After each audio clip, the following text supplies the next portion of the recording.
Can you please make sure that all the cameras have none of the mics on? Totally matter when we're sitting on the stage? Nah, ultimately no. I'll figure it out.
In the flower dress? Yeah, that's Paige. She's the MC. Got it.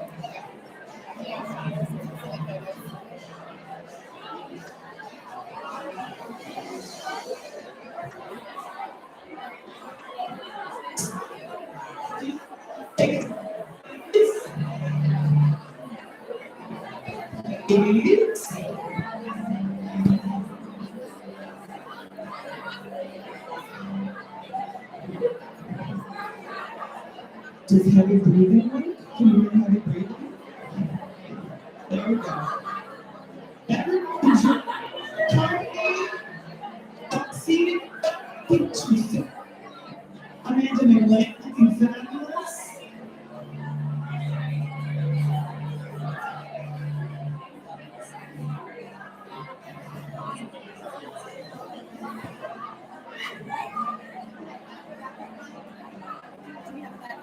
Yeah, the handheld.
Did that work a little bit?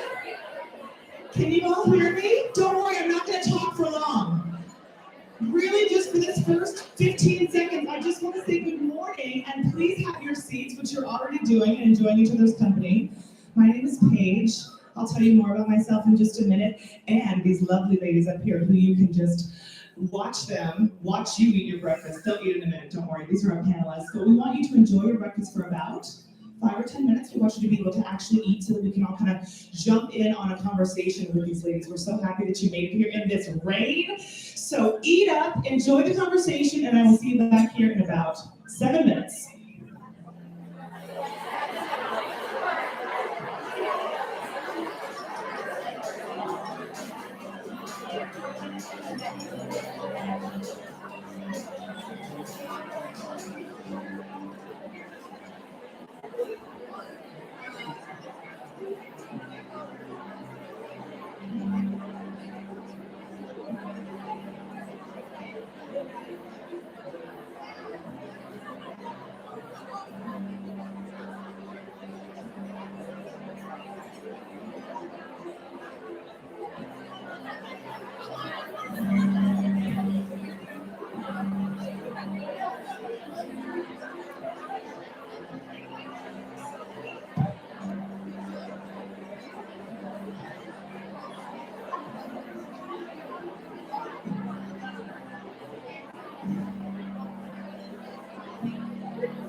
Stay hardwired right there. And I'll probably just sit in that last seat until the other just in case that person flies. Thanks.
Where's it coming from?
I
was just gonna tap it to see if it was working, but then I thought, if we get a little rhythm in there, maybe people will start dancing. Thank you, Erin, for dancing. Good morning, ladies.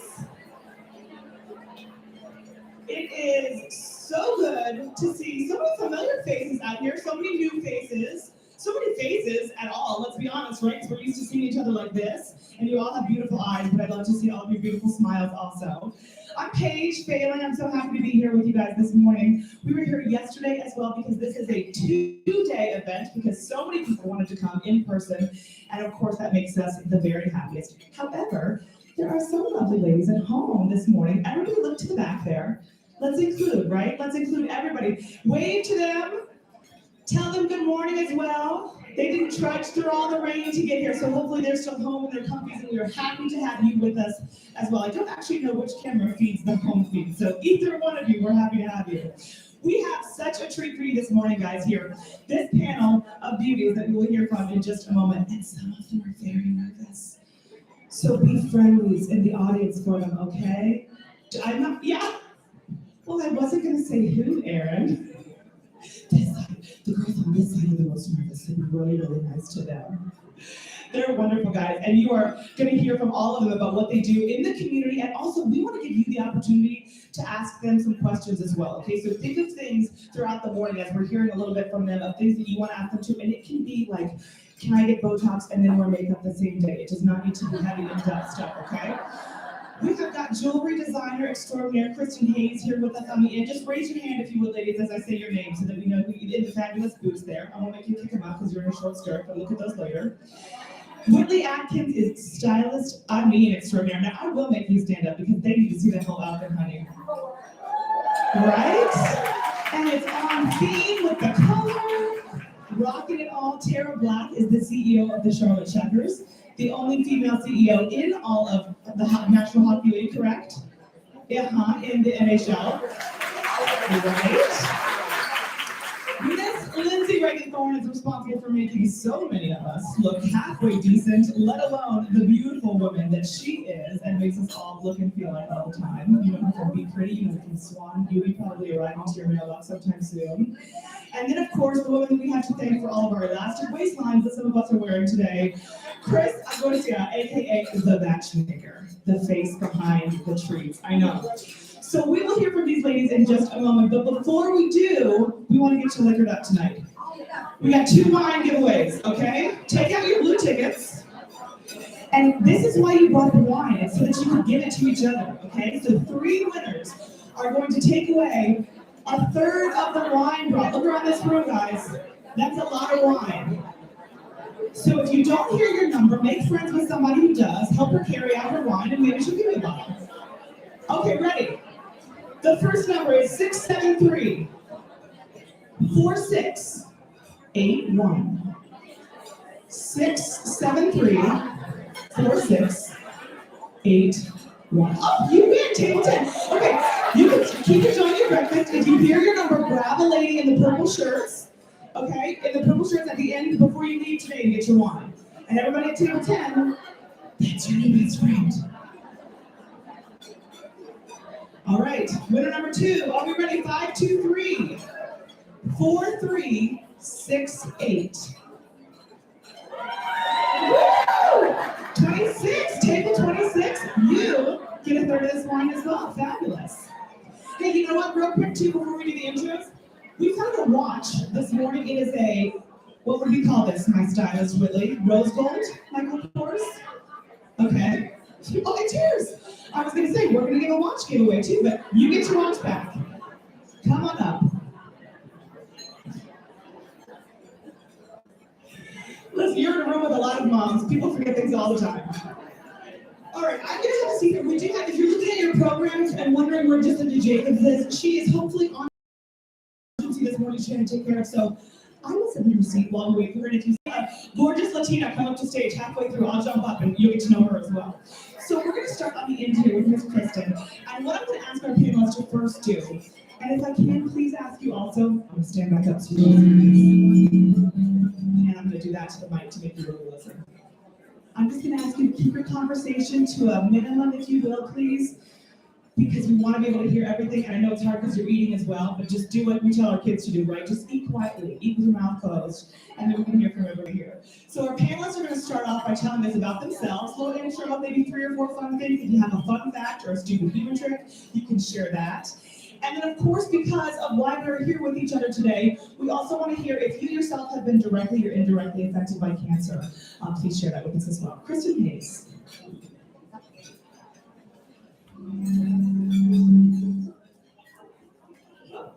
Hold on, we're going to make sure Kristen's mic's working.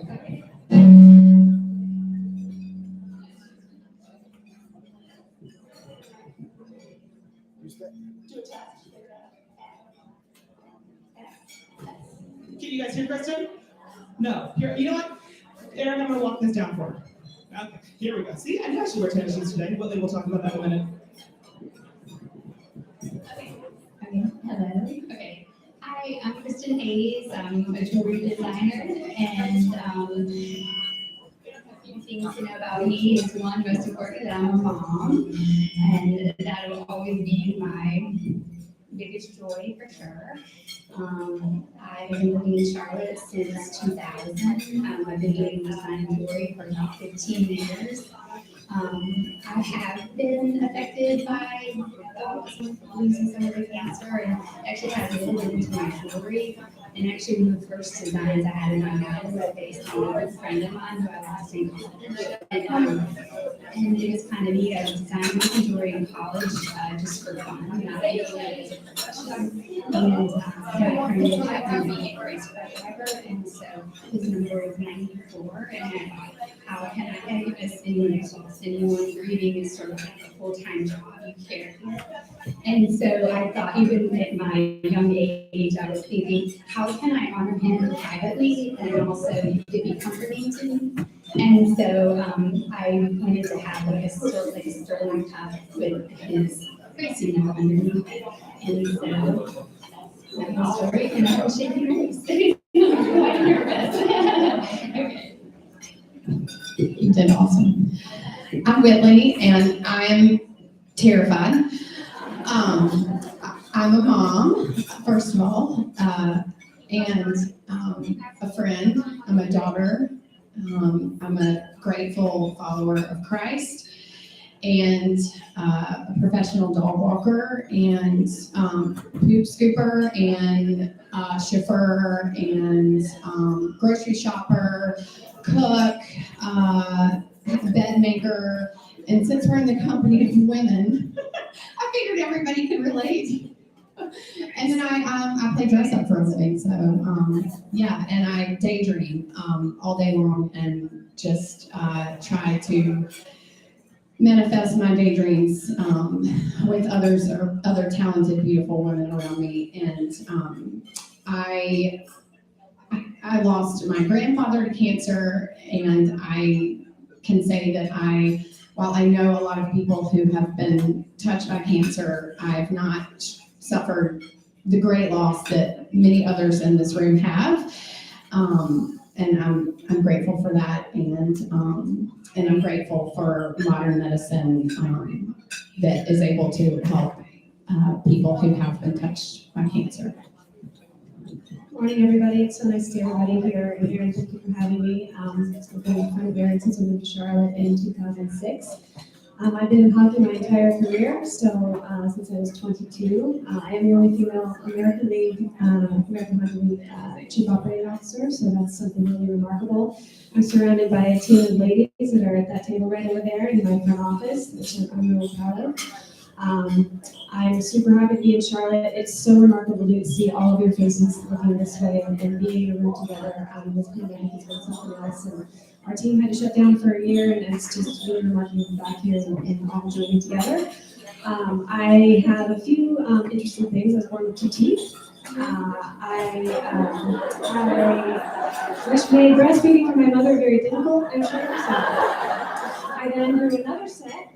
And those fell out, and then another set, so it's sort of a little bit of a shark family, I guess. I'm a registered American Indian with the Cherokee Nation out of Seminole, Oklahoma, which is something I don't know if you know about me. And I have my stupid human trick is I have a remarkable ability to look at a leftover and choose the right container to put it in.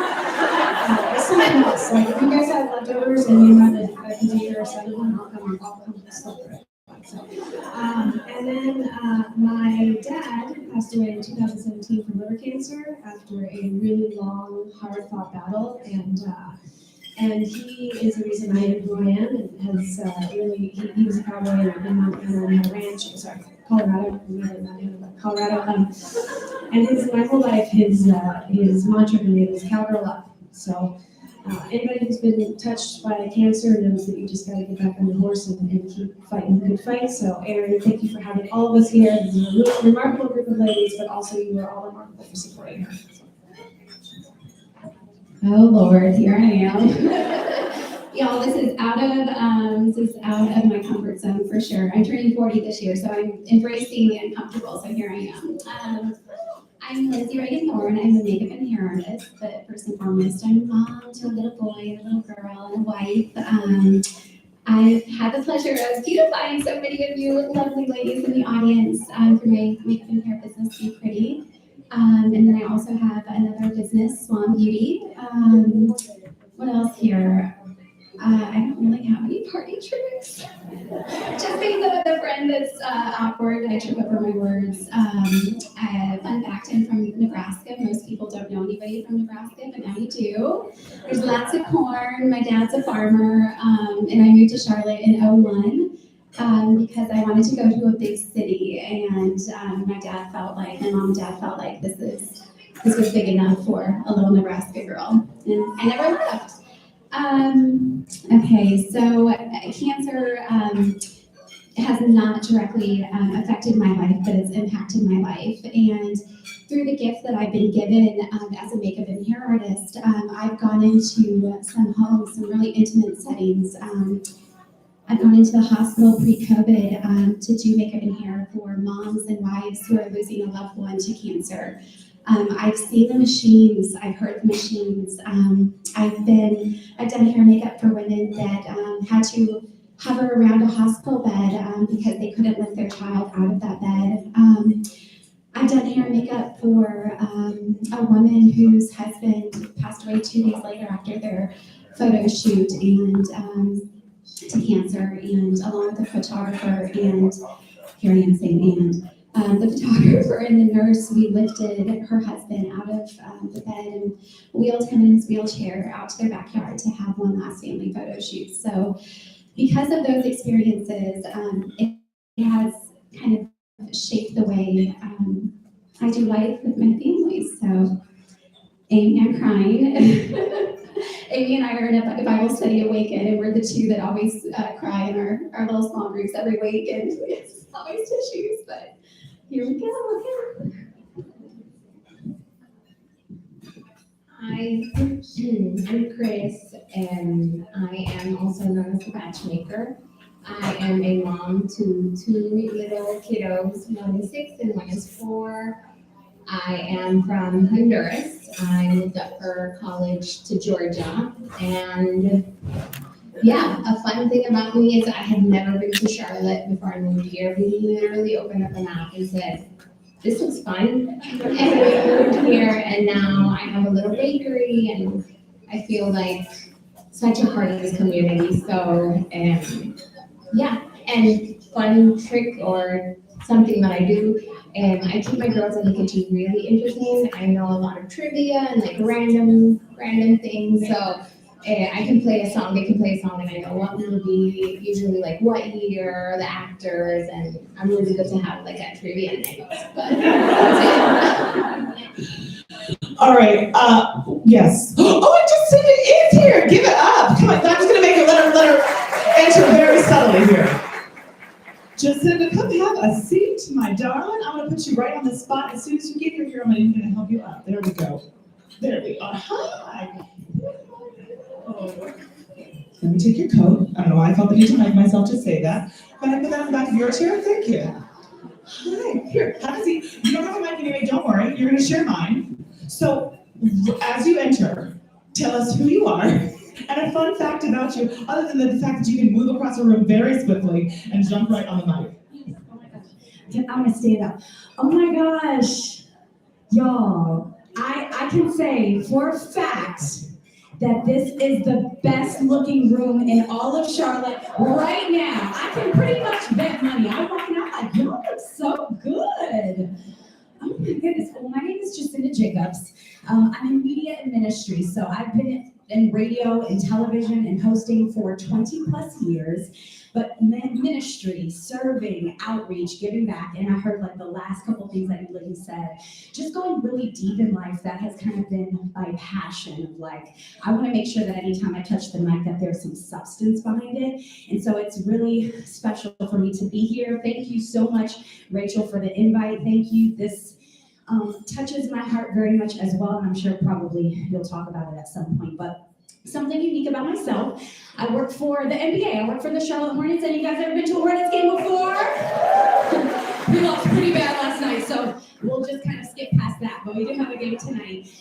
Cute story. So I got an audition to work for the Hornets, and I have wanted this job for a long time. I have been on the stage, I have like done all this stuff. I'm like, this is my job. I got it, right? And all of a sudden they bring this guy up next to me and they're like, we have a guest host for you. And I was like, for what? I don't need him. I got this, right? And so we started working together, and I really didn't like this guy. He was short, he was loud, he was extra, and I just felt like he was kind of like taking my shine a little bit. And so lo and behold, he became my husband. Don't block your blessings, ladies. It doesn't always look like how we think. Ladies and gentlemen, I see there's some gentlemen here too. So that is my cute little unique story that I get to work alongside my husband, my partner, my person, and we both love them. Just as you and do, so like we so like admire them, and this is our couple right here. And I'm always like, Ty, you see their video they just posted? It's so funny. We need to do something. So yeah, a little bit about me, but I can't wait to move around the room and connect with all of you ladies and gentlemen in a deeper way, because this is such a very special event. And thank you so much for everyone, all the team members, everyone that worked so hard to put this together. Thank you, because we need more events like this. So thank you. Welcome to the party, December.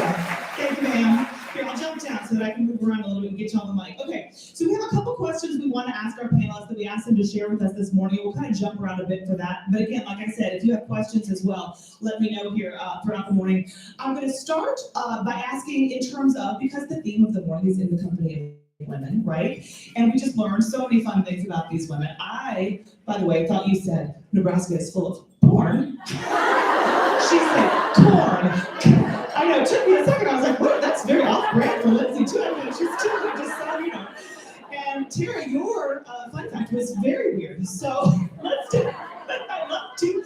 Well, when you said two teeth, born with them, right? Like out of the womb, 2 teeth. Okay, well, things smile for everybody. See, she came around.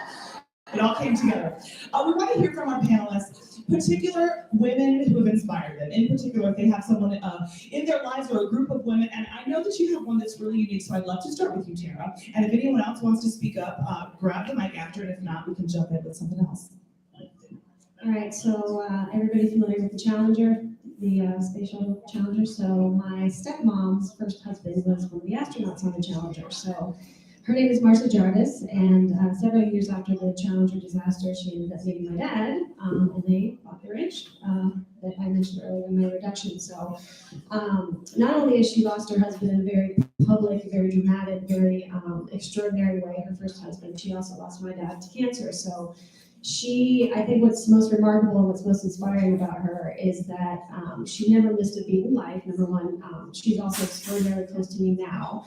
But at the time of the Challenger explosion, there were 2 civilians on the space shuttle at the time. Kristen McAuliffe, the teacher's husband, Steve, and Greg Jarvis, my stepmom's first husband. He was a payload specialist, so he was going up to do experiments. And so as a result of the O-ring problem, if you've ever watched the Netflix documentary on the Challenger, it really speaks loudly about the O-ring problem that was a known issue with NASA prior to this shuttle launch.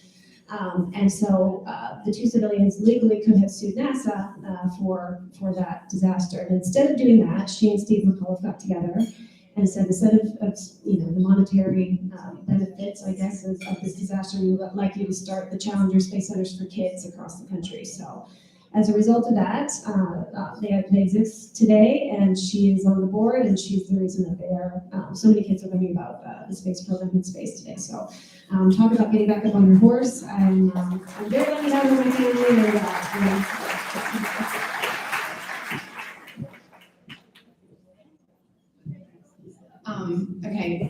I would say that I'm inspired by pretty much every woman that I encounter. I am always seeking inspiration and am inspired by every little thing. But I would say there are 2 women that come to mind. One is my angel. Her name is Ann Kramer, and she, when I was going through a divorce, she actually sort of sought me out before that at a Bible study. She's the large group leader at church, Christ Church, And I had a toddler and a newborn, and I had decided to take a step back from my previous career to focus on my children and a time that I wouldn't get back. And, it was just a major shift, and sort of navigating your new role in life and where you were going. And she sought me out and came to me with encouragement and compassion. And so then fast forward, when I was going through my divorce, she was really the first person I went to. Kristen Hayes was probably the second.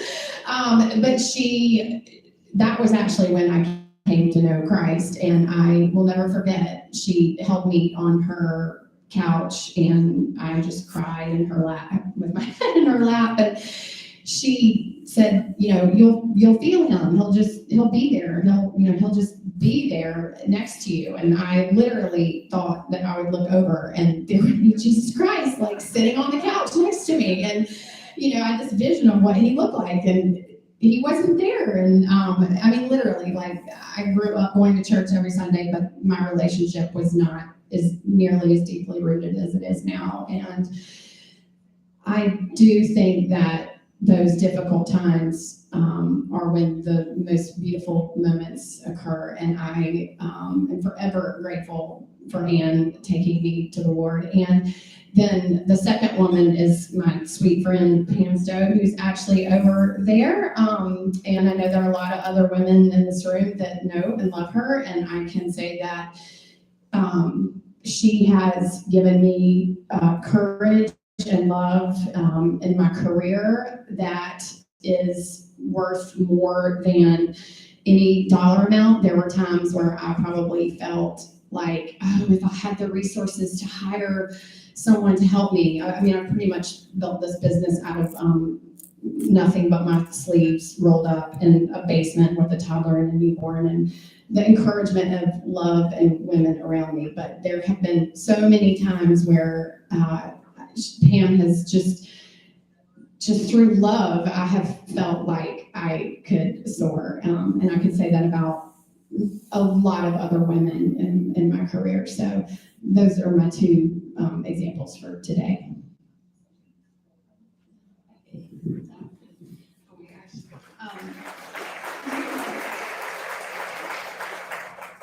Mine would be basically two answers actually. One, just very expected, would be obviously my mom. And the reason why I would say her is my mom particularly, she did a wonderful job of like loving us and creating stability, but also giving us a tremendously long road. And so allowed me to make mistakes and hold me back in when I needed to be. And so that's awesome. And I think it's partly why I'm an entrepreneur, because she gave me the encouragement. It was kind of like I always had this tiny bit of a safety net, and I was grateful for that. But what's interesting, and I've noticed in this, obviously my mom, but the second one would be the women that I get to work with. It's really kind of uncanny, like the women that come into my life, and I've noticed it particularly over the past couple of years, it's just such a diverse group of women. And usually, they're coming in, I do a lot of custom pieces and sentimental pieces, and sometimes it's celebrating weddings and babies, and sometimes it's celebrating someone's life. Sometimes it's someone celebrating their new life after being divorced. And so I get the opportunity to kind of sit with people, and they get to talk about kind of what's on their heart, and then I get to interpret it through my work. And so the one thing that recently is I've been exposed to several moms who are grieving and unexpected losses and stuff. And so the thing that I recognized in them that I really admired is they still seek joy. And that was one of the most amazing things that I've seen in them. It will be at the table kind of talking about something to kind of create the right design. But within that, we'll be crying. There's always tissues on my work table. But then the next minute, we're laughing. And it's you have to seek joy. And that's kind of the biggest thing for me personally is I'm always trying to look for the good. You have to. And I see that quality in my customers as well. And so just in general, like I think you said this, like women amaze me, like as all of us, right? Like we're all just doing this deal and nobody gets it easy. And I get to see that somewhat often, but yeah, just like all women basically, and then Oprah. I'm like, it's totally I would bust out some quotes. I can share some quotes or whatever. But yeah, so that's it. Yeah. All right. So a woman that has inspired us or impacted our life is one here in our community, and I had the pleasure of, you probably all know her. She was supposed to be here today. Her name's Ashley Manning of Pretty Things Charlotte, and Ashley came into my life a little over 4 years ago when we moved to Huntersville to the side of town. I didn't know who she was, but I shared some post on Instagram about how I was struggling leaving everything that I knew to move an hour away. So silly, but she slipped into my DMs and was like, I think our kids are going to the same school. I'm going to show you the ropes of South Charlotte. And she just showed up in so many different ways. She was also launching a business. She had 4 children, and she is like the helper. She just always has an army of kids at her house. So anyways, that's just a little tidbit of her. But fast forward to December of 2021, she was in an unfortunate accident. And she lost the vision in one eye, and she's undergone, I think she's been under 11 surgeries, major surgeries at this point. She had to miss Christmas with her family because she had to be in a blackout room, laying down to help restore her vision. So she didn't get New Year's, she didn't get Christmas with her family, she didn't get Christmas Eve. But during this time, she was building up one of the biggest serves that I've ever seen Charlotte, the women of Charlotte come together and do, and that was her widow outreach over Valentine's Day. So as she's in the depths of pain and depression, she is stirring up this really powerful movement. And I was really lucky to be a part of just a really small little part of that and witness what she pulled together and how she served over 400 women with the help of so many of you on Valentine's Day. And during all of this, something that she never spoke about was the pain that she was being faced with and a big surgery a week later that she was about to undergo. So just seeing that and witnessing that was probably one of the biggest things and highlights of my life. So she is a powerhouse. If you don't know her, you need to know her.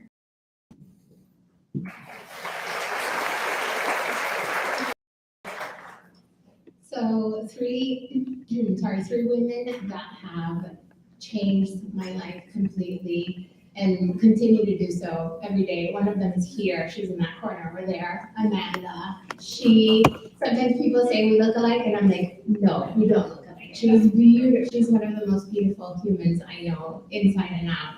And she came into my life after we had the flood at the bakery. I knew her when COVID hit, but then the day that I realized she was an angel, and the flood happened, and she showed up the next morning, and she just had solutions, and she just had love for me, and she met me where I needed it the most, and she picked me up, and she said, I'll respect whatever, you decide to do, but you got this, like I'm here. And that just changed my life completely, and I love her. And another person that continues to inspire me and encourage me and love me is Lindsay from Babe and Butcher. She and I opened our shops around the same time, and it's like having babies around the same time. So it's like that, solidarity. And it's like when your newborn doesn't sleep, you're like complaining to each other. So she's my person. I talk to her every day, and we share, stories and laugh about things. And she's just one of my dearest friends, and she just meets me where I need to be. Like, she just encourages me if I need encouragement, loves me, and just hears me out, and she's wonderful. And the last one is my daughter, Josefina. She's 6 and she's in school right now, but the day she was born, I realized that everything completely changed, and not just because I was getting less sleep or you know, and kids are expensive or whatever, but I just knew that I had to work really hard to make the world a little bit better, a little bit safer, a little bit whatever I need to do to make it better so that she can, when she grows up, she, you know, has it a little bit better than I did because people paved the way for me to do what I do, what I get to do. So, and I guess she constantly reminds me, she's looking up at you, like, how do I talk about myself? How I exercise and say I'm strong, or, you know, all these things. So she's constantly, her little eyes are looking up, and just that encourages me to be better.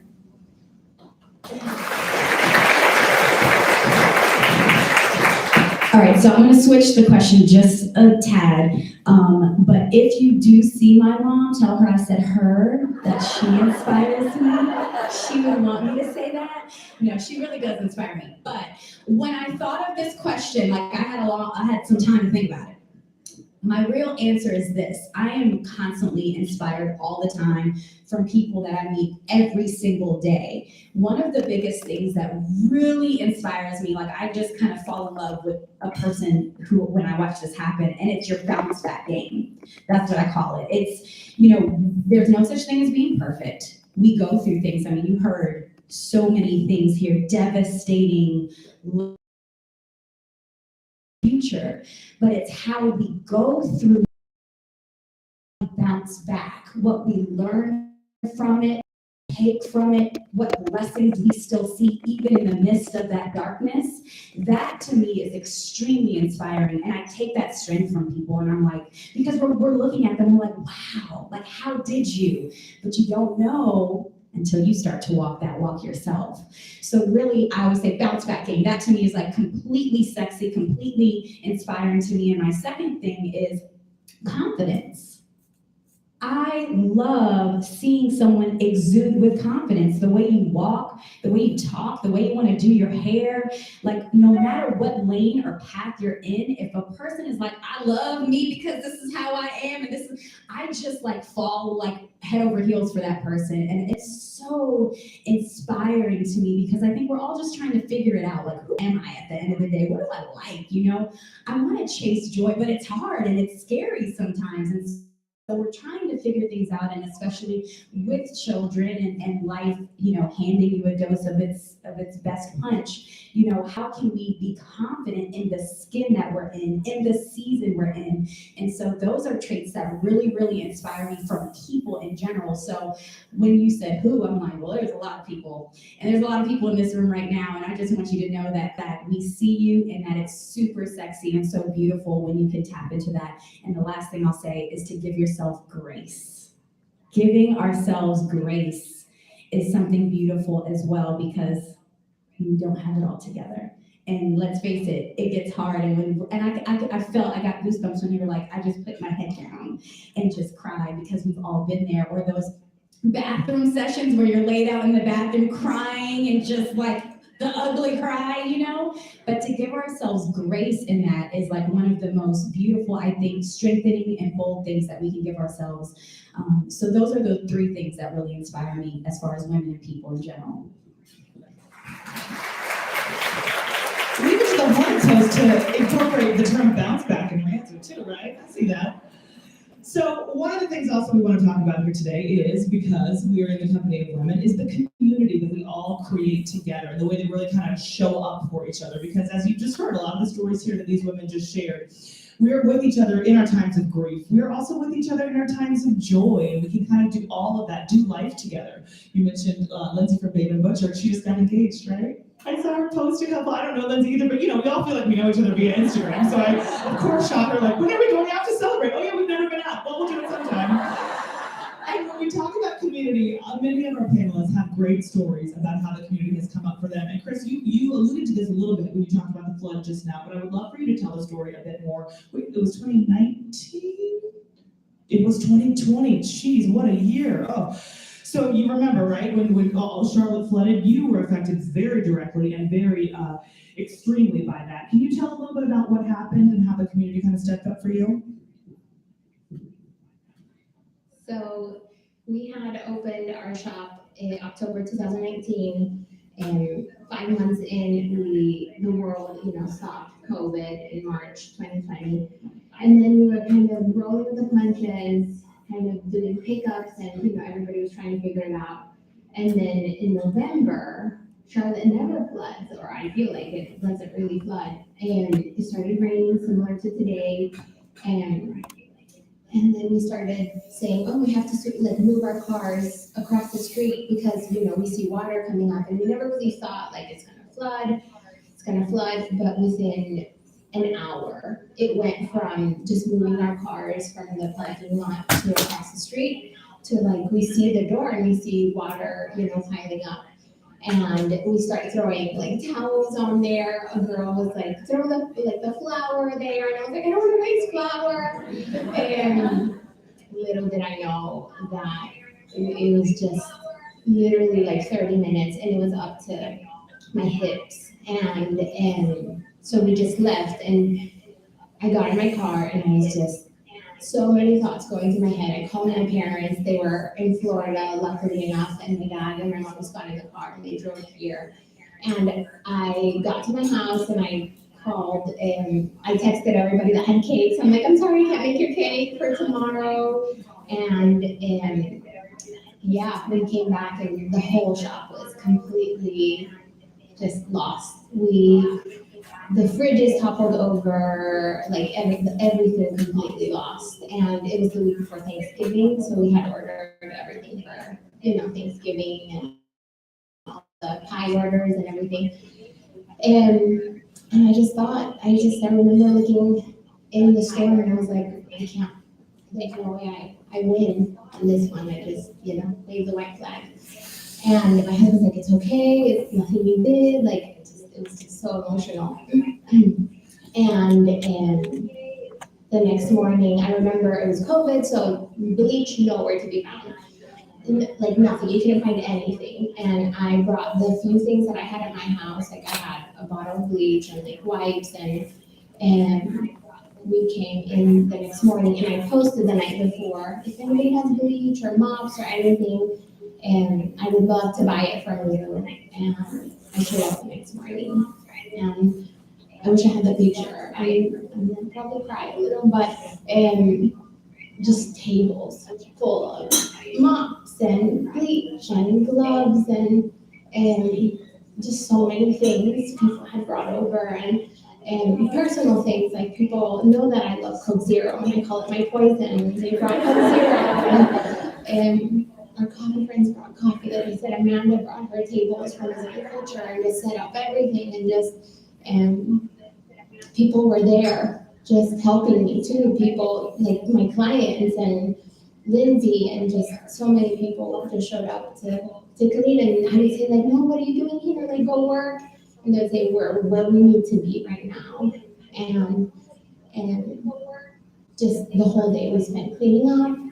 And I was ready to give up less than 24 hours before. And just, you can't go through something like that and not have it completely changed your life. And I realized then how beautiful Charlotte is. I'm sorry. Yeah, it's just, I felt, I don't know, like I'm a girl from Honduras and I just moved here and I just have a bakery and just the way people showed up just made me feel so loved. And so many people said, like this is the community and it's just such a beautiful community. Truly, I just have no words other than I'm gonna cry.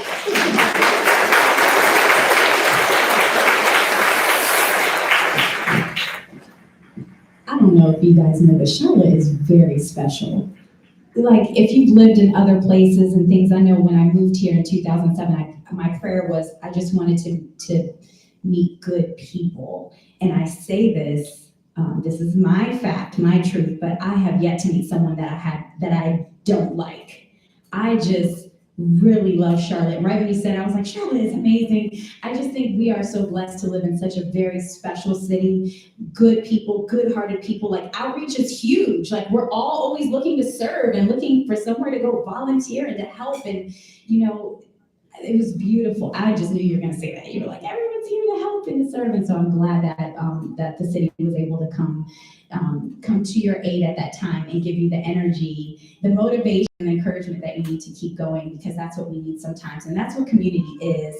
Back in 2014, I was completely depressed, working at a TV station. I was working at WCCB, and I was depressed. I wanted to quit and break my contract. I was crying every day and all this stuff, and I felt the Holy Spirit asking me to like start like a small group.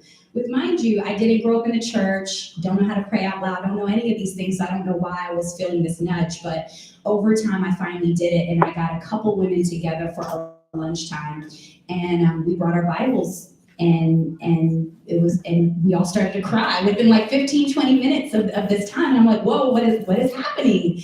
And I ended up starting a nonprofit from that, because I realized that women need safe to come together to have real conversations, because it is hard at times, and sometimes it's a conversation outside of your girlfriends or outside of your mom. It's Bible study, it's inspirational conversations, and I didn't feel qualified enough to have these spaces because I wasn't raised in the church, but I started walking this thing out, and I was the type of woman who thought that I don't do women. You know, any of you ladies know what I'm talking about? Like, I hang with the guys, I hang with the fellas. But I realized very quickly that I need women, and I definitely do women, because the guys, it gets to a point they don't understand you. You know what I mean? Like, they can take you to one place, but there's these in your community and your sisters that can carry you the rest of the way. And so I believe that it's these Bible studies that we started in 2014 for women that have really been the grounding and the rooting of the woman that I have become. Surrounding myself with other women where we can be vulnerable and share and support each other when we're up, like a real cheerleader that's like, girl, I see you and I'm coming to support you. But then a real woman that's like, I'm here to hold you up because you can't stand on your own 2 feet right now. And I realized the necessity and the importance of that. And now I'm learning how to do that and give that back. But community to me is number one. It's essential. It's who I am. I think it's who the Charlotte community is. And I would not be the woman I am today without community, without real women in my side. So I just want to thank all of you guys for having the heart, as you shared, of women that just show up, you know, because it's needed. And I think this is what's going to make the world a better place, to be honest.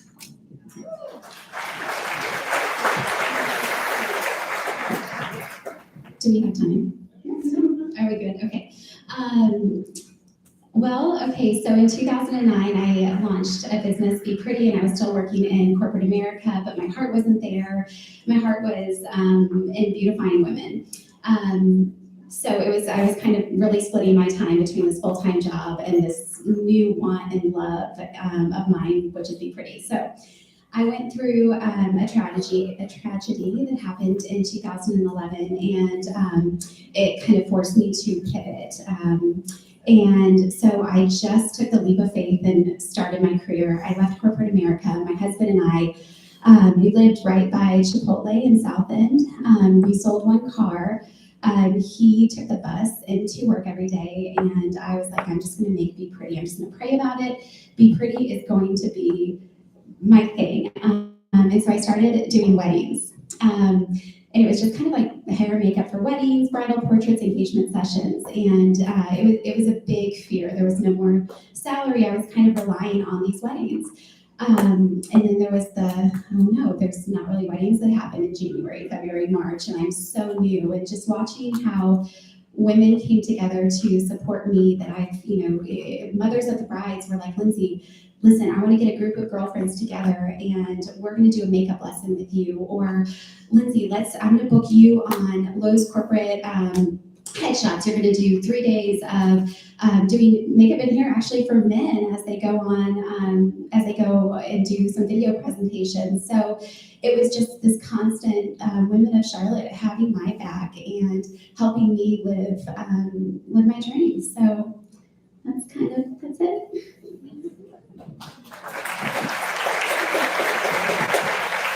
We have about 7 minutes for the panel portion too, so I want to be sure we get to any audience questions if you have any. I would love for you all to share your community stories too, but I want to just open that up here quick. If anybody's got a burning question, are you just waving yourself? Okay.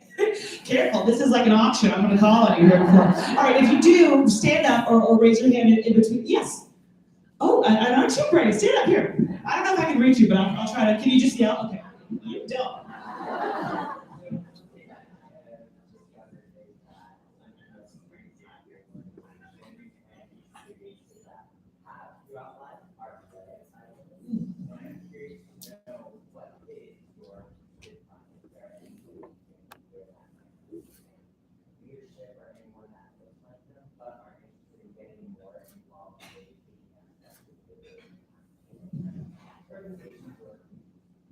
Great question, and I happen to be sitting in front of the lady who I was going to toss it to anyway for this because I've heard your answer surrounding this. Tara, would you mind jumping in on this one? Surround yourself by great people. I mean, I think anybody in this room would say, if you turned your left or your right and said, hey, can you help me out with something? Every single person in this room is going to say yes. And this is a two-part answer to this. I moved from California to come to a place that reeked of community, right? Southern California is a tough place to find that, and no disrespect to Southern California, but there's a thing called the Charlotte Way, and there is a way here, and you ask for help and you're going to get it. But this is advice I got, but find your board of directors, your personal board of directors. Find the people that you will sit at your table and will say, hey, I think you need to wear this to this interview. And what type of food do you like? What type of interest do you have? Do you like animals? Let's go to the Humane Society. Let's go to Animal Care and Control. Are you interested in helping people survive cancer situations? Go talk to Isabella Santos. Like, everybody in here has a network and has their own personal board of directors. So if you can imagine, it's viral, right? They'll tap into their board. One thing that's amazing about the Checkers is we put on these hockey games. I mean, nobody really cares about those. It's everything else that we do. The hockey fans are going to find you, but it's where a community event breaks out. And so Isabella Santos Foundation, we did events for years for her, and you ask somebody to say, hey, listen, I want to go to a game, but I'm also going to raise money to support these different initiatives. So if you're interested in community, any one of our sports teams, the Hornets, the Panthers, Charlotte FC, the Knights, they all have community programs. So like I said, establish your own personal board of directors and decide who are those people that are going to support you no matter what, and go toe to toe with people that you may want to meet someday. There's a network that is amazing in the city. So.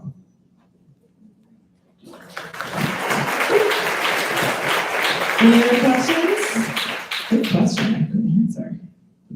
All right, I know Whitley wants to jump in on the community question too, so let me let you answer that too. So the style and fashion community on a whole is, in Charlotte, is phenomenal. All you have to do is look around you and see. I think that we have like the most stylish city in America. And it's full of talented stylists, jewelers, designers, all of the above. When I came into this community a little over 10 years ago, I basically started my business, as I said earlier, out of nothing but heart and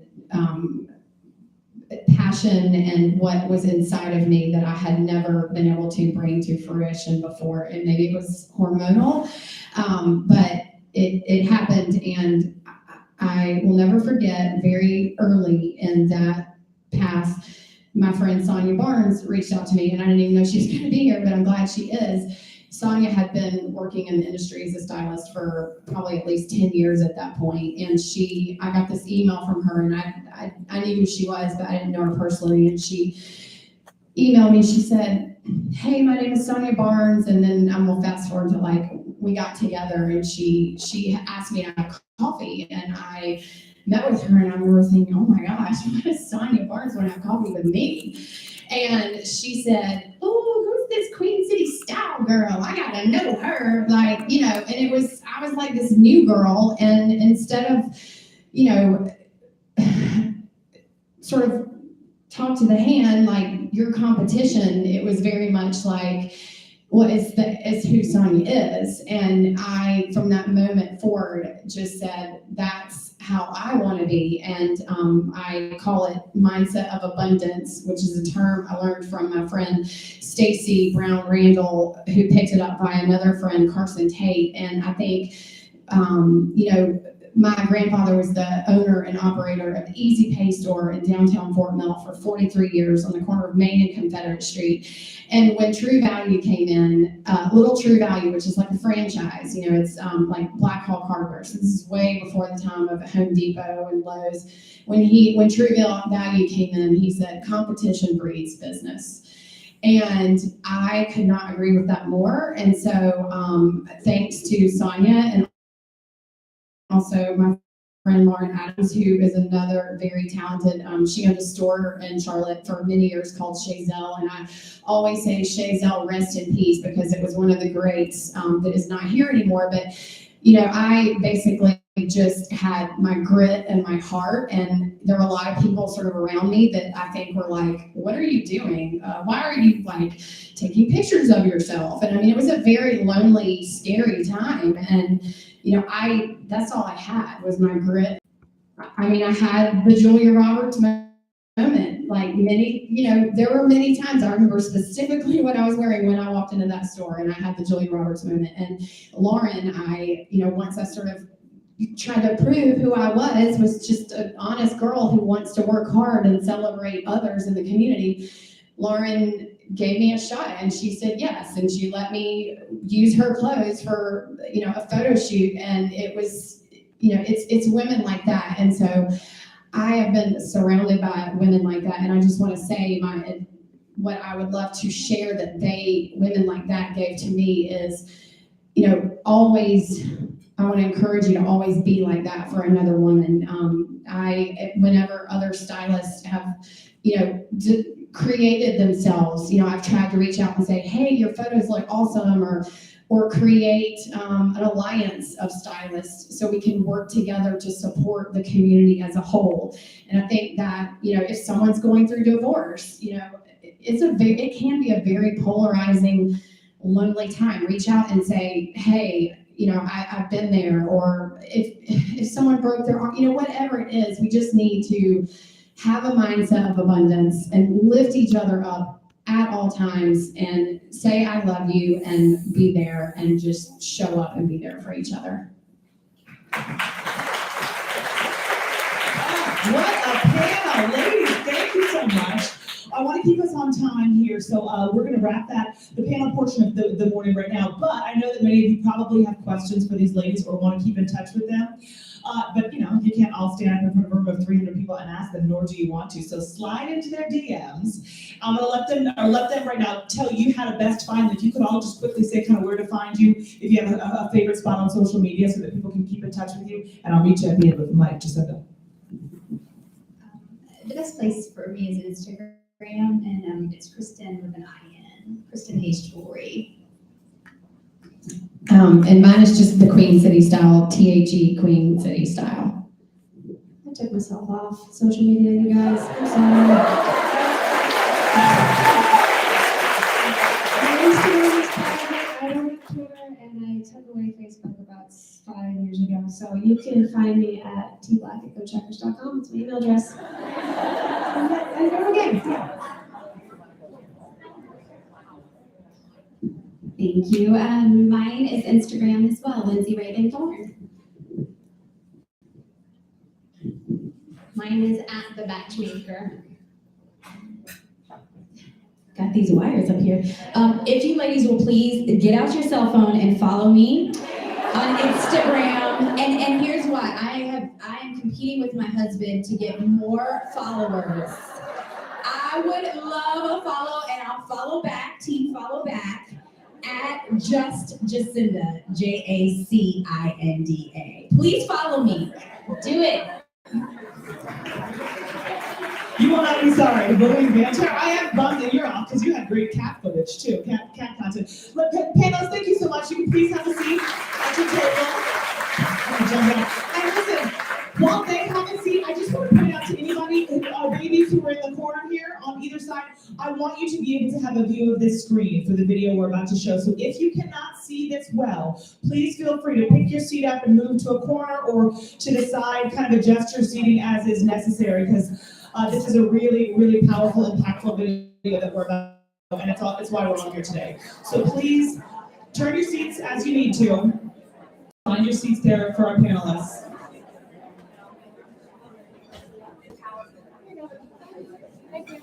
Okay, please tell me your name. Isabella. Isabella what? Isabella Santos. Isabella what? Isabella Joanne Santos. Yeah, buddy.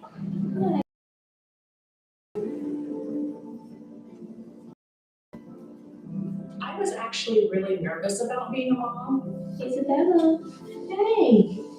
I was never that girl that loved babysitting or loved babies and couldn't get enough of it. What do you think, buddy? You gonna tell me a story? I was really worried that I wasn't gonna have that motherly gene, to be honest with you. Is that good? And then seeing her be so dependent on me or want me or have me be able to provide comfort to her when I thought I would fail miserably at this. You gonna brush your hair? Pretty girl. So she gave me confidence to be the mom I am today. She was super theatrical. She was always singing.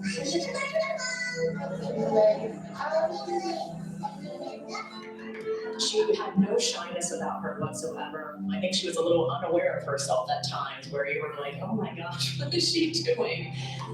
She didn't care who was watching her. She would go up to anybody. She had all these friends. She was so excited about school. Yeah, and you got lots of friends at school? And what about boyfriends? Yeah. Lots of them? She was just over the top fabulous. She was such a good baby, in fact, that by the time we hit her second birthday, I was pregnant with my next child.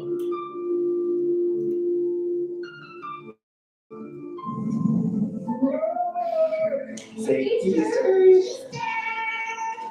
know, she was, everything that the book said was gonna happen pretty much happened with her until it didn't.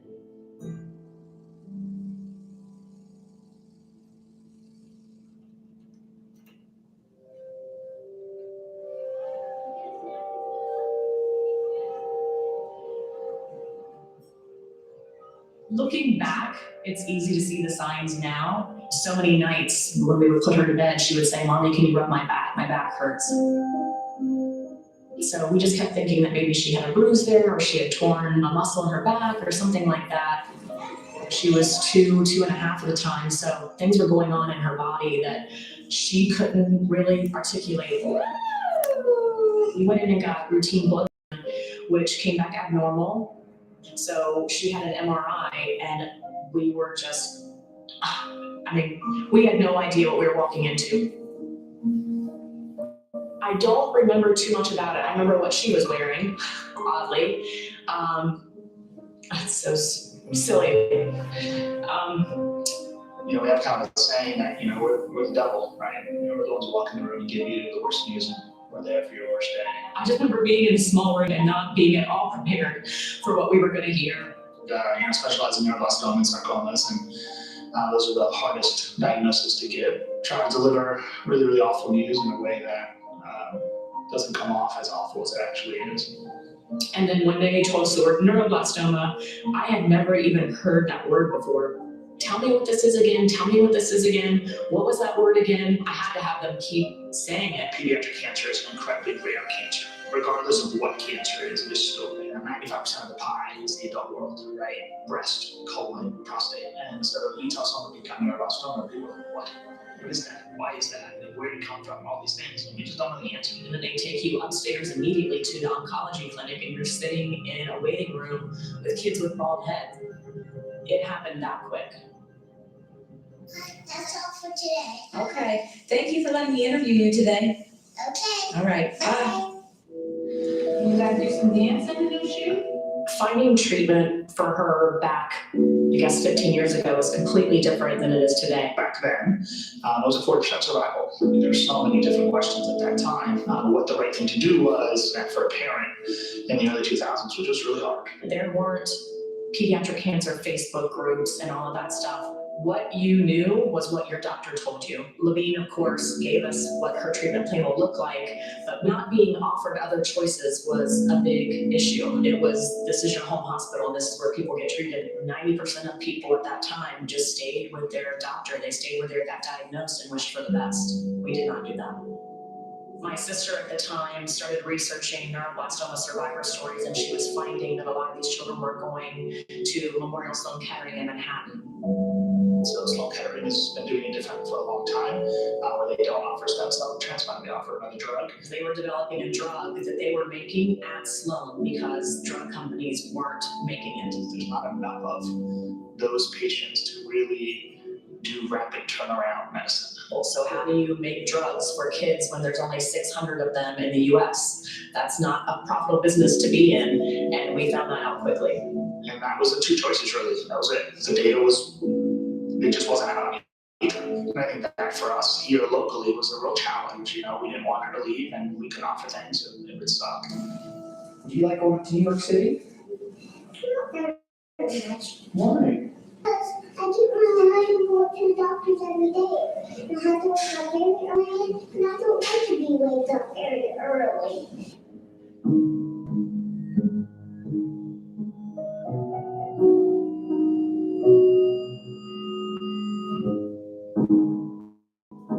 I think the hardest part is that life doesn't stop, right? That the world just keeps going.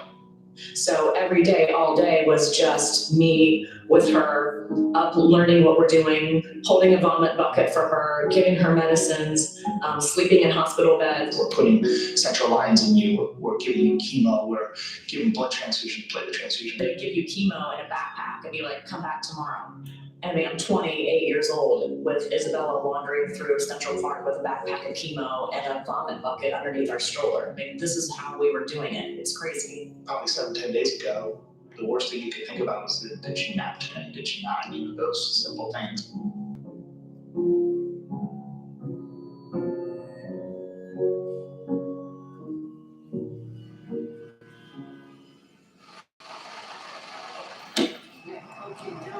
Did we touch our left foot? Hey, how was it? Did you run the whole way? Yes. Yeah? All the way to the stop sign? Isabella Santos Foundation really just started because a bunch of people wanted to come together and help and organized a 5K to bring funding and awareness to kids with rare cancers. So our main goal is to beat cancer, grow hair, and help kids live their dreams. It stemmed from Isabella. She put it out there that she was going through cancer and she didn't care.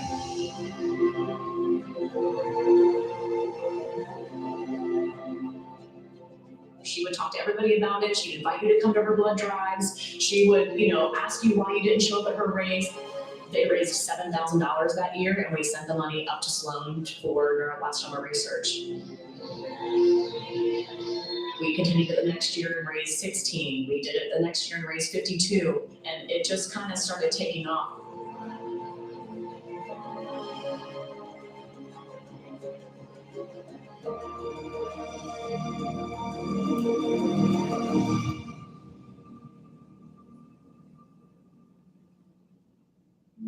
The show that she and I went to together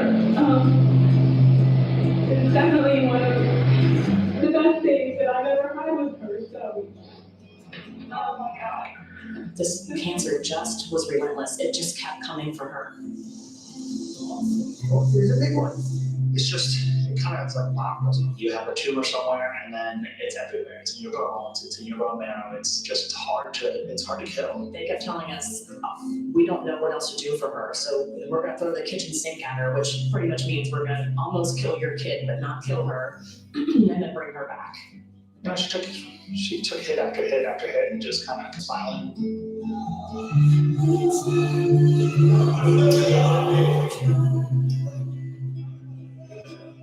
She was pretty amazing. It's just absolutely incredible what this kid had to go through. Looking a parent in the eye and telling them there's nothing else we can do is hands down the worst part of the job, and it just takes a little bit out of you every single time. By the time that this was her maybe 5th or 6th relapse, she was tired. And we were tired.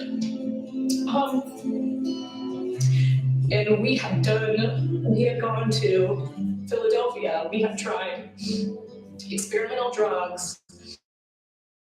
There was nowhere else for us to go. We just, you talk to other neurobots and they're like, well, we hear vaccines coming, we hear this is coming. So you're just waiting, you're hoping something will get approved, something will get funded. Can she just hold on long enough to get this next thing? And she just couldn't. So I think at the end, she didn't want to go anymore. And I feel bad saying that we didn't either. It got to the point where we had just put her through too much. And I just don't think any of us would survive putting her through something else. So it just took over quick at the end. Just didn't have any other options.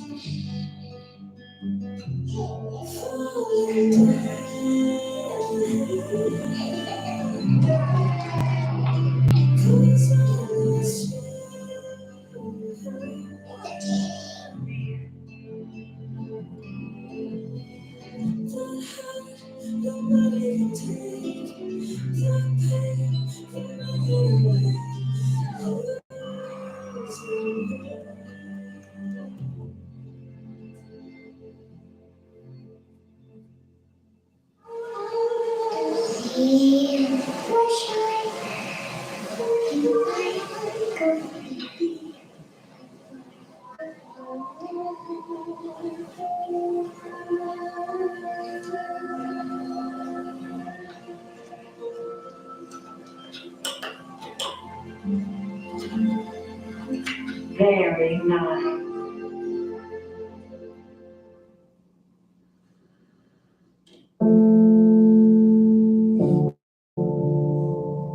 So I think my advice for women, don't let something horrible in your life define you. So I think when people meet me, they're like, I cannot believe you had a child who passed away from cancer, and I take pride in that because that doesn't define who I am. It's just part of who I am. So anyway, so thank you so much.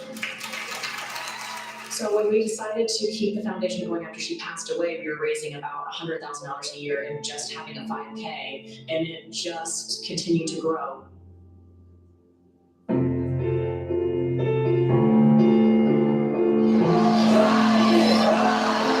Events, and I look back and think about me standing up at a podium, and I was just an absolute disaster. And yeah, I know, let's just get this party started.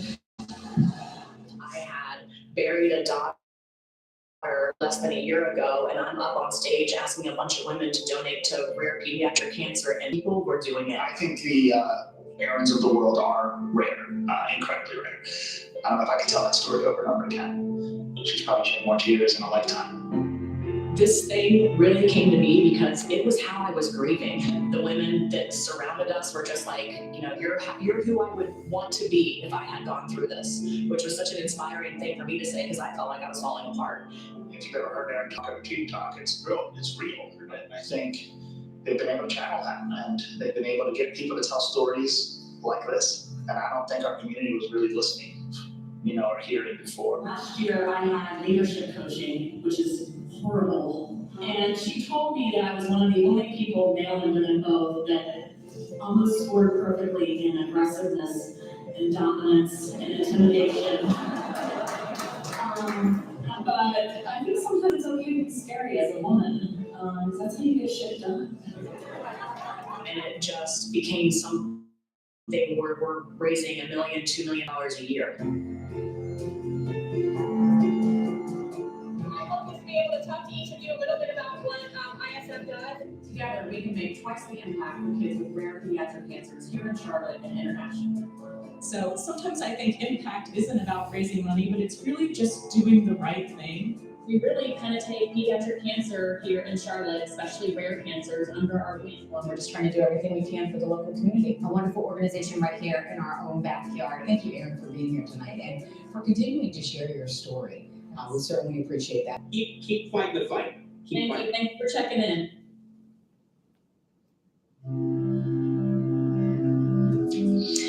I love my team. My team has been with me forever. The initial stages of having employees on ISF was moms showing up after they had dropped off their kids from preschool in workout clothes, sitting around my dining room table, having coffee with a whiteboard and kind of being like, what do we want to talk about today? So it was as grassroots as you could possibly get. They knew her, they knew me, they knew my family, they know these other children. We have just become a band of sisters. Most of these organizations come out of the gate firing 1, 2, 3 years in the physical. To get from there to here, it's a testament to her and her team. So I'll tell her I give her a compliment. Dr. Osterheld is an amazing man.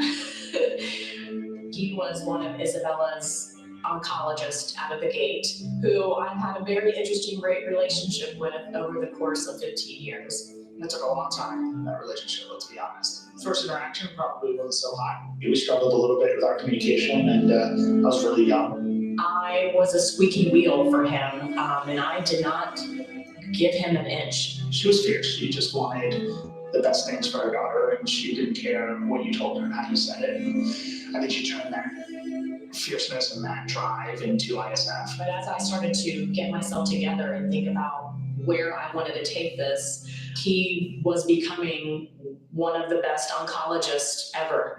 And so we just started talking a lot. And really when it caught fire was we had a conversation about building this room called MIBG, which is a lead-lined room. It was a conversation lasting, felt like 30 seconds, and somehow I signed a deal that we were going to build this room and they were going to support it. That was our first big step, was to raise $1 million. And to have that treatment room so people would not have to leave. That put us really squarely on the map. They knocked it out of the park, and then they were like, well, what's next? And let's keep going. Let's think pie in the sky, what is the best thing that we could do? And he said to build a program here in Charlotte for rare cancers. We committed $5 million over the course of 5 years to build that. So now I see him as a colleague, and anything that he believes in, I believe in. We're kind of forever tied, right? And our successes are their successes, and I love that. And now, they're funding so much for us and have put the renal cell tumor clinic in a different stratosphere over the last, 2 to 3 years. We brought in the top doctor for rare cancers here to Charlotte. And since then, we have seen this program double. She's building a team around her. She has a lab with her. So now that we're doing clinical trials for rare cancers, and that's never been done here in Charlotte. The physicians that are here now are, world-renowned. I hate that word, but it's true. We have kids coming from 24 different countries around the world. Patients from South Africa, Australia, Germany, you name it. It's like the United Nations in our clinic now, and I love that. We try to provide a 360-degree support for all families going through cancer and really just building something amazing here in Charlotte. This week, Living Children's Hospital was named one of the best in the country for its pediatric cancer, cardiology, and neonatal care. It has the We are blessed here, to be honest. Lots of groups across the country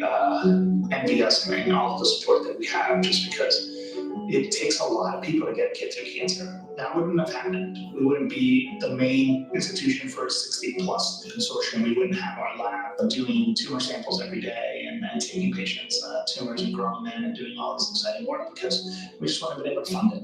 ISF, for everything that they've provided to us, just allows us to push medicine and push boundaries, to be in the conversation of moving science forward. And we're doing that. And I think without ISF, we couldn't, period. We have the same mission, and that is to make Charlotte one of the best places in the world to go for rare cancers. We are a wonderful program for many, many reasons, but we are not even remotely close to where we want to be.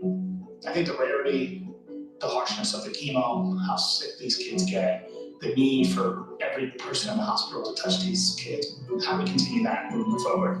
We're getting flooded with calls. We're getting flooded with patients. We don't have enough doctors to serve the kids that want to come here for something that you have built. And so when I look at just, I can't wait till we pay out this $5 million, I think what's coming behind that is going to just blow us all away. We don't even know it's there yet.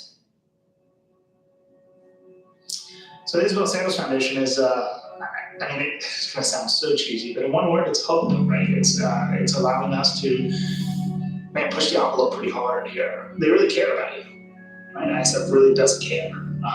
There's a lot of heart behind it. There's so much going on in our world today that rare pediatric cancer is never anybody's hot button. These rare cancers, they come in, your kids live less than a year, the families are just heartbroken, destroyed, they don't want anything to do with this, and they move on. So I think if people knew what was happening and what we as a group of women were trying to do, they would say, are you kidding me? How can I be involved? When you give money to ISF, you can see it. You can go up to the hospital. You can meet the doctor that you paid for. You can meet the family that you just paid to have their personalized medicine delivered to them. We're doing everything we can to make lives better, and every dollar that you give does that.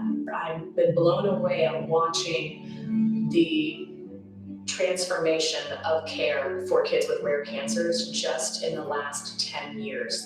I mean, when we were diagnosed and hearing 40%, that is a horrible number to hear. The number is closer to 60, 70, approaching 80, depending on what treatment plan and what your child's cancer looks like. That's an incredible number to get, and I think that's what we're providing.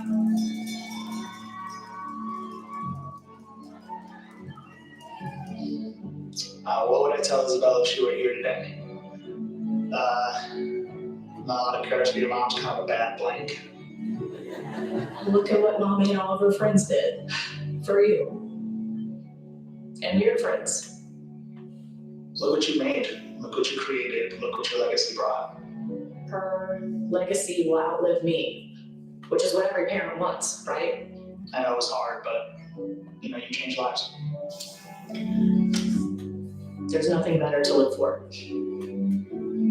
Giving families a chance almost makes her death worth it. It feels good, but it also feels bad because I wish we would benefit from it. But it makes me happy that through her death, somebody else is living, which is what we should all want, I guess, right?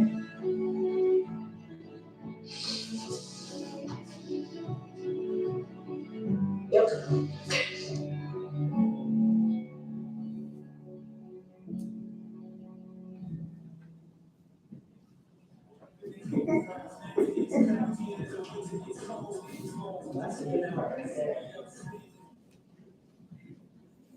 Come on up.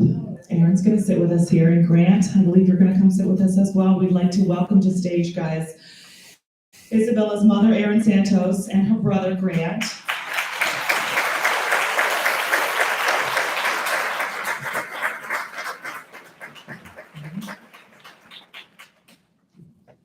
Well, since we're all already crying anyway, I want to give you a little bit of information and background on the significance of the dates for these events, also both yesterday and today. So yesterday, as many of you are aware, was the International Women's Day, where we celebrate women and each other.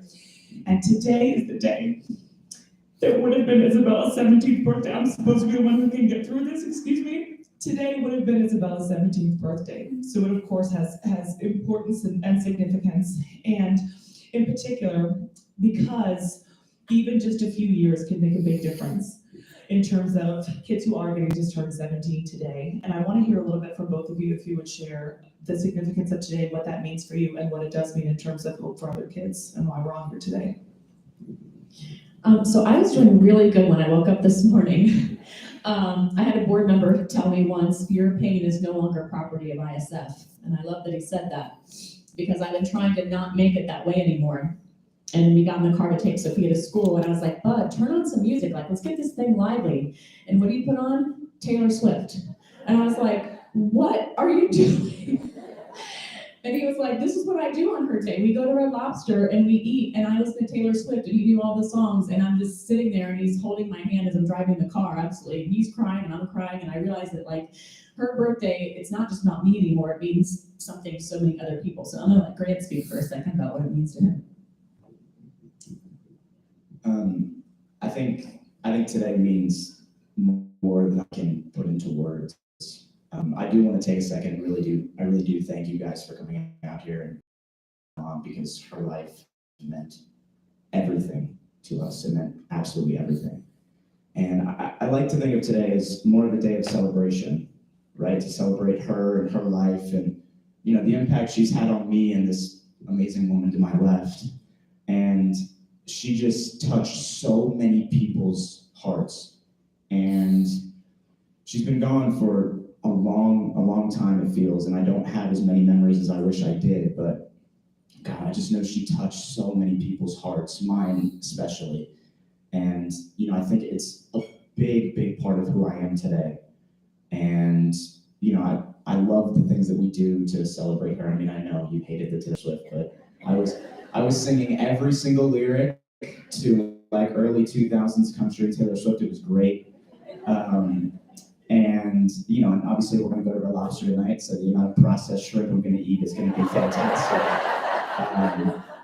But no, I mean, she really did touch so many people, and I just will forever be grateful to her and my mother and father and sister, because it's just a really big part of who we are today. And I'd give the world for that. You all think he's great, right? So we're sitting there and she was like, oh, I'm sorry, I thought you said porn in North Carolina. He's like, well, I guess I'm canceling my flight then.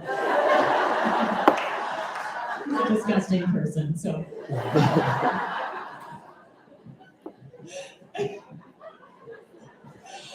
Great, how old are you?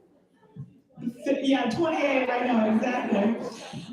Well, I want to go back to a little bit about what you talked about in the video there too, and what we were talking about before in terms of the hope that you are now bringing to other families, because it's so inspiring to sit up here and see the two of you together in particular, and all that you are doing for the community and other families like yours, who you said, you're not able to do it for your own, but you are doing all of this so that other families don't have to experience it. And that's what's happening because your community is coming around and helping to make that happen, right? So can you talk to us a little bit about how that plays out, practically speaking, for individuals? Because I know we have a family here today who was a great example of that.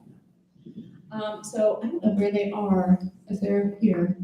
Okay. They probably don't want to come in upstage, but Carrie and her her son, Gunnison, is that right? Are here today for their first long-term survival clinic. So what that means is that he's cancer-free long enough that he no longer has to get scans, which is amazing. The crazy thing is that he was diagnosed just a couple months after Isabella passed away. So that should show you that he actually just turned 17, which is how old that she would have been today. And if you look at the list of treatments that he received, she received the same. So to think of how much things have improved, and that was just, 5 years. So, I mean, I definitely think that she would be here today because of what we're building, because of what we're doing. And we brought in that top doctor, who's the top doctor for all of rare cancers, is now in Charlotte. Like, I don't think you guys understand how freaking cool that is.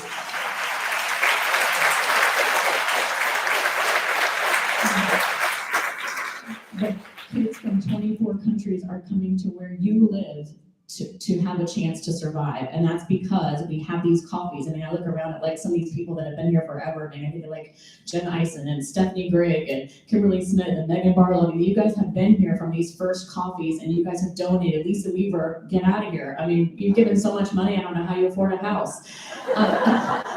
Tara Hopper. I mean, I just look around the room and I mean, some of these people are original gangster people that you guys helped build this thing. And this is all because of you guys, and now kids are living because of you. How many people, Erin just shouted out a lot of folks who have been involved over the years. How many people for you, this is your first ISF event? Can we see a show of hands? Raise your hand. Oh, what good, about half each day, right? Yesterday and today. So welcome to all of these new faces. Can I borrow one of your cards, one of your donation cards on your table? If anybody can hand me one of the purple cards. Sorry to put you right on the spot. There you go.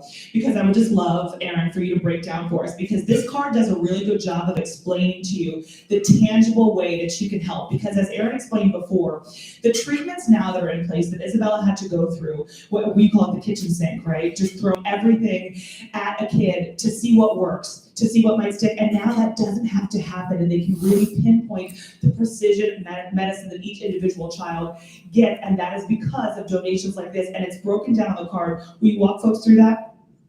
So the thing that we're funding today is something called precision medicine. So what happens now, which is crazy that it's just happening now in 2022, is that when you're diagnosed with cancer as a child, your tumor is run through a computer and it spits out what treatments work for your cancer. That's unbelievable that we haven't been doing that until now. And the crazy thing is that every child that's diagnosed, that data helps the child behind them. And the crazy thing is, insurance doesn't cover it, and it's only $1,500 to do that for your child.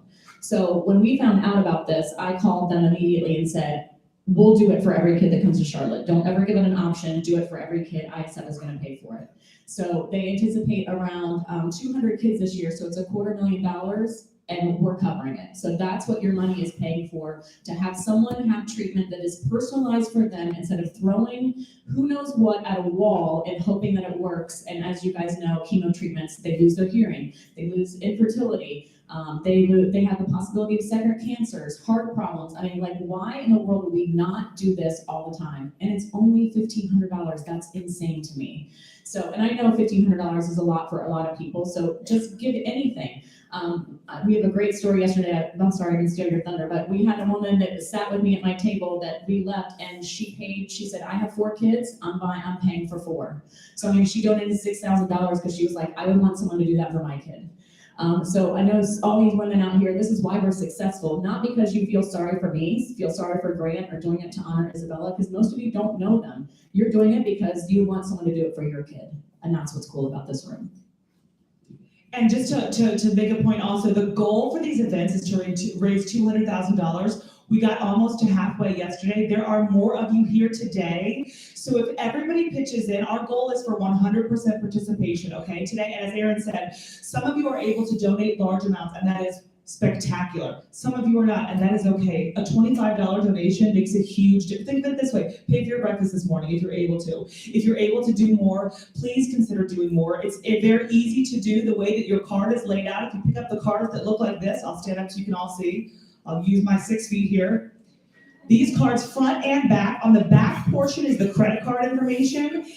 They might be under plates or in pamphlets and things that are on your table. Yeah, you can fill out credit card information there.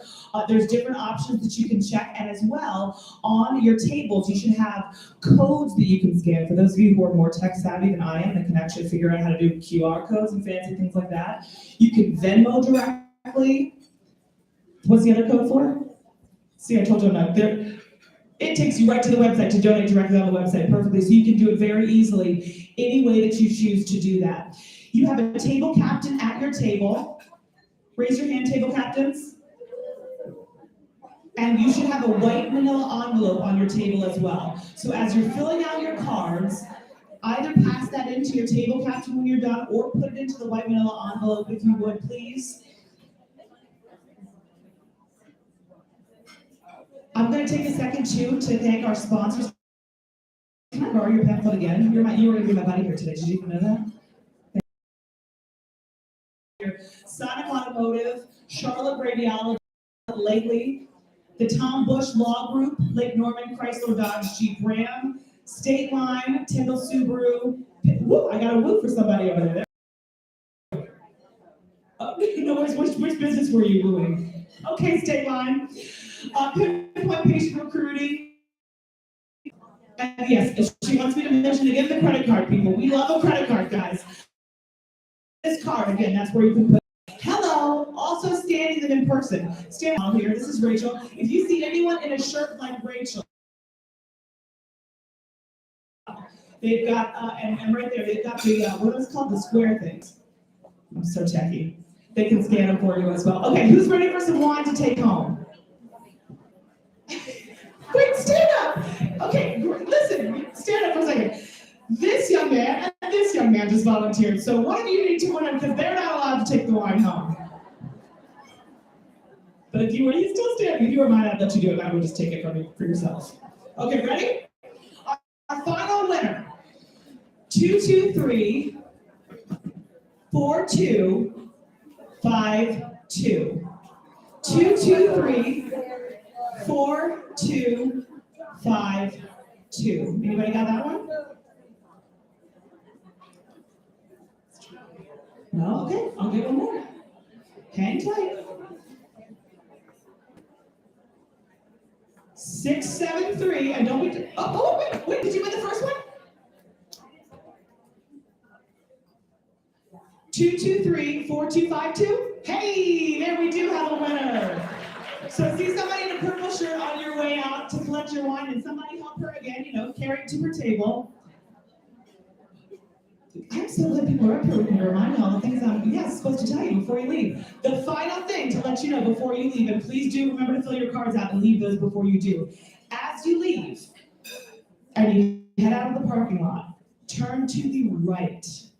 If you turn to the left, none of us will live at Carmel Country Club for the rest of our lives. In Lida. Figure out how to get the other way if you need to turn around afterwards. Ways will get you there, but only turn to the right. Deal? Thank you so much for being here. Please stay involved and following the Isabella Santos Foundation. We appreciate your time. We appreciate your money even more. Love you guys. Thank you so much.